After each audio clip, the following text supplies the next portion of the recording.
romanu Iskanje Eve naj bi se Slovenka Eva in Šved Leon po dolgih letih le internetnega prijateljevanja končno srečala tudi v živo. A Leonov oče v zadnjih hipu spremeni načrt dopustovanja. Z avtodomom ne bodo potovali po Evropi in Sloveniji, temveč le po Švedski. Leon ima na voljo le dve možnosti. Obe slabi, ena še posebej. Ali s slabo voljo očetu zakazem popolnoma uničiti dopust, ali pa narediti nov načrt, bolj po njegovih željah, načrt, ki je sicer malce nor in precej nedomišljen, a se jim mladost premaga vse ovire, mar ne? Na štop pobegne od doma, a če gre na poti lahko kaj narobe, narobe tudi gre.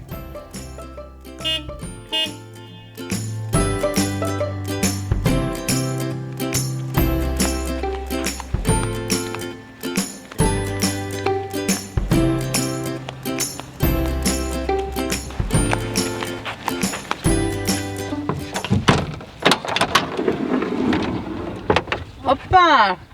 Pozdravljam, mladi mož. Vstop, vstop. Zdaj ti bom pomagala.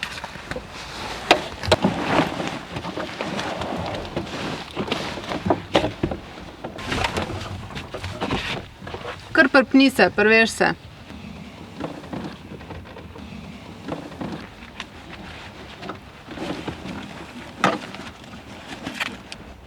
Koliko je pa še do Ljubljane, gospa? Gospa? Sigurno je 2 do 3 ure. Ali pa en mečkan več, to bomo pa še videla, ha?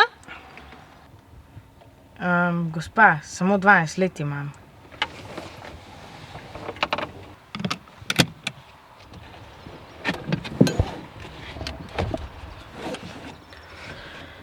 Fantek, v slabih 3 urah bova tam. Nič ne skrbi. Te bo Lola dostavila po predpisih.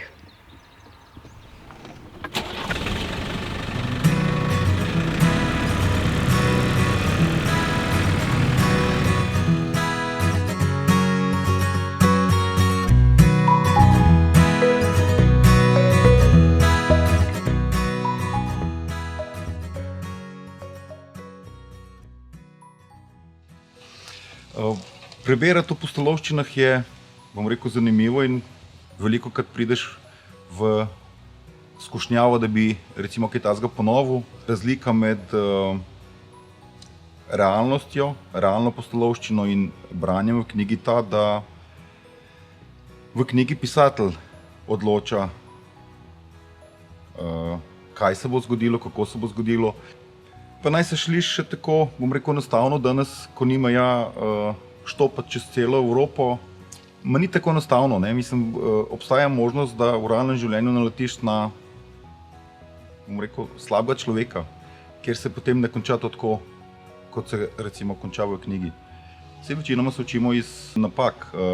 Res je, da se je boljše učiti iz tujih napak in če bomo samo doma sedeli, potem itak ne bomo nič znali in itak ne bomo nič doživeli, ampak se mi zdi, da bom rekel, kakšne takšne skrajne avanture, kot je pobeg iz doma, pa morda ni najbolj pametno, ker dejansko se lahko mlademu človeku na poti zgodi marsikaj. Tako kot se je zgodilo recimo glavnemu junaku mojega romana Leonu, ko so mu na pot postavil vse možne in nemožne prepreke. In moram reči, da sem pravzaprav pri tem zelo užival, ker bolj sem mu njegovo, bom rekel, to avanturo, pobeg od doma otežil, bolj sem užival. Pa ne zato, ker sem zloben, ampak se mi zdi, da je v redu.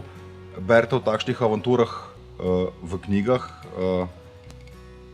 poskušajte pa tega morda niti ne. Pa bom rekel, s tem ste na dvojnem, celo trojnem dobičku. Učitelji bodo veseli, ker berete, starši bodo ponosni, ker berete. To pač danes otroci več veliko ne počnejo. Pa še ne boste se rabili po nepotrebnem izpostavljati, bom rekel, nevarnostim realnega sveta.